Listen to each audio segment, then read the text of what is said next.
মাধ্যমিক পরীক্ষার দ্বিতীয় দিন পরীক্ষা বাতিল হলো 12 জনের। প্রথম দিনে বাংলা পরীক্ষা প্রশ্ন ফাঁসের পর ফের দ্বিতীয় দিন ইংরেজির প্রশ্ন ফাঁস।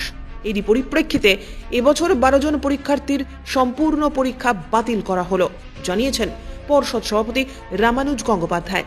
আজ নিবেদিতা ভবনের সাংবাদিক বৈঠক করে তিনি জানান, সোশ্যাল মিডিয়াকে ব্যবহার করে একটি চক্র এই পরীক্ষাগুলোকে কালিমালিপ্ত করতে চাইছে। প্রসঙ্গত উল্লেখ্য, গতকাল 14টি মোবাইল ফোন বাজেয়াপ্তর পর আজ 16টি মোবাইল ফোন বাজেয়াপ্ত করা হয়েছে। মালদহর এনায়েতপুর হাই স্কুলের 7 জন পরীক্ষার্থী, গয়েশ্বরী বিদ্যাভবন পেয়ারি নিকেতনের 4 জন, জলপাইগুড়ির ময়নাগুড়ি আমগুড়ি রামমোহন হাই স্কুলের 1 জন সহ মোট 12 জন এবছরের পরীক্ষা বাতিল করা হলো। এছাড়াও বর্ধমান রামকৃষ্ণ বিদ্যাপীঠ কেন্দ্রে কাটোয়া কাশীপুর দাস স্কুলের 1 জন পরীক্ষার্থীর, দক্ষিণ দিনাজপুরের বন্যা রাজকিশোরী হাই স্কুলের 4 জন পরীক্ষার্থীর, মালদা পাঁচকড়িতলা হাই স্কুলের 1 জন পরীক্ষার্থীর আজকের জন্য পরীক্ষা বাতিল করা হয়েছে। 18টি মোবাইল ফোন বাজেয়াপ্ত করা হয়েছে। প্রশ্নপত্র যাতে ফাঁস না হয় তার জন্য পর্ষদ আগে থেকে কিউআর কোডের মাধ্যমে ব্যবস্থা নিয়েছিল। তারপরে প্রথম দুদিনই এই ঘটনা ঘটাতে সরকারকে কালিমালিপ্ত করতে, বোর্ডকে কালিমালিপ্ত করতে, এডুকেশন খারাপ হয়ে গিয়েছে এই চক্রান্ত করতে এটা করা হচ্ছে বলে মনে করছে পর্ষদ। কিন্তু যেই করুক, কোনোভাবেই এই পরীক্ষা বা পর্ষদকে কালিমালিপ্ত করা যাবে না বলে মন্তব্য করেন তিনি। সূত্রের খবর, গয়েশ্বরী ভবন বিদ্যানিকেতন কিছুদিন আগেই কোর্টের নির্দেশ অনুযায়ী 24 জনকে 1,20,000 টাকা ফাইন দিয়ে অ্যাডমিট কার্ড দেওয়া হয়েছিল, এমনটাই জানায় পর্ষদ। বলে দিয়েছি আমি কি করে বের করলাম, তাহলে কাল সোমবার দিন কি করব? স্যার একটা জিনিস, এই বলে ছবি তুলে মাস্টারমশাইকে পাঠিয়েছিল, এটা ছাত্র না ছাত্রী? আমার এক্স্যাক্টলি ক্যান্ডিডেট হিসেবে আমার কাছে পরীক্ষার্থী হিসেবে হিসেবে Amguri Rammohan high school centre ছিল, হোম স্কুলের ছেলে বা মেয়ে। ইট ইজ ওই ডেটাটা আমার কাছে এই মুহূর্তে নেই। আরেকটা কথা দেখেন, ইংরেজি কি দেখা যাচ্ছে স্টুডেন্টরা মোবাইলে ঢুকে পড়ছে, মানে আপনারা এত করে বাকি করা। আমি এর পরে সেক্ষেত্রে আগামী বছর থেকে আপনি কি কোনো ফ্রি স্কিমের কথা ভাবছেন যাতে প্রিভেন্ট করা যায়? দেখুন, সারা রাজ্যে এই ঘটনাটা দেখুন আপনারা, সারা রাজ্যে ঘটছে একটা জেলায়, সারা রাজ্যে ঘটছে একটা জেলায়, জলপাইগুড়িতে একটা। আপনাদের বললে আপনারা বিস্মিত হবেন, এই এনায়েতপুর হাই স্কুলে গতকাল ফ্রিস্কিং এ 14টা ফোন ধরা পড়েছিল, মানে যখন চেক হয়েছে, মানে ঢোকার সময়। আজকে 11টা ফোন ধরা পড়েছিল ঢোকার সময়।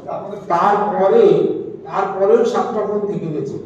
আমি বারবার যেটা বলতে চাই, মাথায় রাখবেন যে বিষয়টা, সেটা হচ্ছে যে আমাদের টিচাররা অ্যাকচুয়ালি ফ্রিস্কিং এক্সপার্টস নন বা বডি সার্চ এক্সপার্টস নন, বা ছাত্রছাত্রীদের সঙ্গে তাদের বিহেভিয়ার, তাদের যে আচরণ, সেটা তাদেরকে অনেকটাই সংযতভাবেই করতে হয়, যেটা আচরণের মধ্যে পড়ে। তো যেটা নর্মাল যে ফ্রিস্কিং এর বিষয়, আপনারা মাথায় রাখবেন, আমরা ডিল করছি 15-16 বছরের বাচ্চা ছেলে মেয়েদের। So it is not possible for us সেই অর্থে। কিন্তু যদি উদ্দেশ্য প্রণোদিতভাবে বিঘ্ন ঘটানোর জন্য, ব্যবস্থাকে নষ্ট করে দেওয়ার জন্য, পরীক্ষা ব্যবস্থা থেকে আস্থা তুলে নেওয়ার জন্য, সেখান থেকে কোনো ফায়দা তোলার জন্য যারা করছে, তাদের জন্য কি করা যায় সেটা আমাদের পক্ষে ভাবা এই মুহূর্তে সম্ভব নয়। আমরা এখন যে জায়গাটা নিয়ে খুব ব্যস্ত, সেটা হচ্ছে যে পরীক্ষাটা ভালোভাবে, সুন্দরভাবে, ছাত্রছাত্রীর ভবিষ্যতের কথা ভেবে কিভাবে করা যায়, সেটাই আমাদের উদ্দেশ্য, সেটাই করার চেষ্টা করে যাচ্ছি। এবং সেই করার ক্ষেত্রে বোর্ড, রাজ্য সরকার, জেলা প্রশাসন সব স্তরে যে যা ব্যবস্থা, দেখুন যে ইস্যুটা ছিল যে সময় পৌঁছানো, সেই ইস্যুটা কিন্তু অ্যাটলিস্ট গত দুদিনের পরীক্ষা, মানে আজকের আর গতকালের পরীক্ষায় এটুকু আমরা দেখাতে পেরেছি যে আশঙ্কাটা ছিল, সেই আশঙ্কাটা অমূলক, সেই আশঙ্কাটা সম্পূর্ণ ভেবে নেওয়া হয়েছিল। কিন্তু ছাত্রছাত্রী, গার্জেন, অ্যাডমিনিস্ট্রেশন, বোর্ড সর্বতোভাবে আমরা হাতে হাত মিলিয়ে কাজ করেছি বলে সেটা সম্ভব হয়েছে। কোনো পরীক্ষার্থী সকালবেলায় পরীক্ষা হচ্ছে বলে দিতে পারলো না, এরকম ঘটনা ঘটেনি। 1, 2 যে বিষয়টা, সেটা হচ্ছে যে ধরনের ভাষা প্রয়োগ হয় মিডিয়ায়, আমি আবারও রিকোয়েস্ট করবো আপনাদের, এই ফাঁস কথাটা আপনারা ব্যবহার করেন বটে, কিন্তু এই ব্যবহার করাটা অত্যন্ত অনৈতিক, অমানবিক এবং আমাদের ক্ষেত্রে এই জিনিসটা আপনারা করে যেটা করছেন সেটা হচ্ছে একটা প্রতিষ্ঠানকে লাঞ্ছিত করছেন বিনা কারণে। পরীক্ষার প্রশ্নপত্র বেরোবার কোনো প্রশ্নই নেই, প্রশ্ন যখন বিলি হয়ে যাচ্ছে।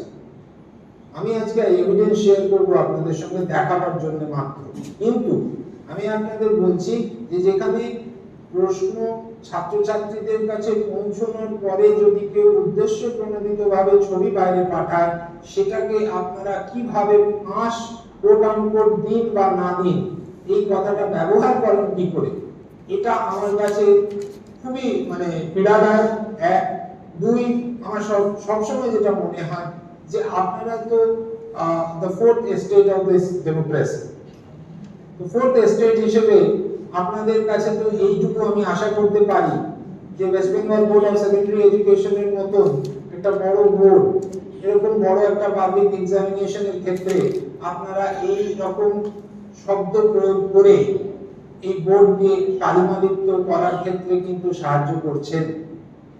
উদ্দেশ্য প্রণোদিতভাবে করছেন না আমি মানলাম হয়তো, কিন্তু কোথাও কোথাও আমার মনে হচ্ছে, বারংবার আমি আপনাদের কাছে অ্যাপিল করা সত্ত্বেও যখন আপনারা করছেন, তাহলে কোথাও আমার মনে হচ্ছে যে এটা আপনারা চাইছেন যে এইভাবে হোক। এটা কি কারণ আমি জানি না। আমি আবারও রিকোয়েস্ট করব আপনাদের এবং আপনাদের মাধ্যমে আপনাদের এডিটোরিয়াল টিমদের যে প্লিজ এই ধরনের শব্দ প্রয়োগ করে একটা প্রতিষ্ঠান West Bengal board of secondary education সেটাকে কালিমালিপ্ত করার যে কিছু অসাধু লোকজনদের প্রচেষ্টা, তাকে সেগুলোকে স্ট্রেংথেন করার কোনো কারণ নেই, তাদেরকে শক্তিশালী করার কোনো কারণ নেই।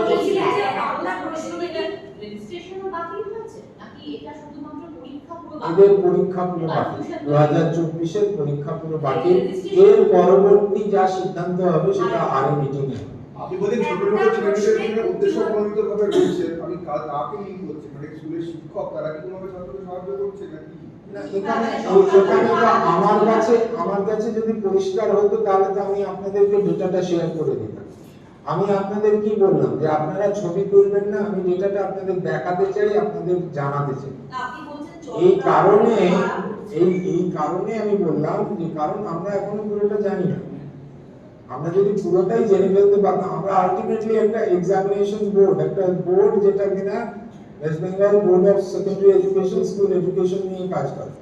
তো আমি এই স্ট্রং স্টেটমেন্টটা যখন করছি চক্রান্ত, তখন নিশ্চয়ই আমার কাছে সাফিসিয়েন্ট এভিডেন্স আছে যেটা মনে হচ্ছে যে কোথাও এই জিনিসটা উদ্দেশ্য প্রণোদিতভাবে করা হচ্ছে।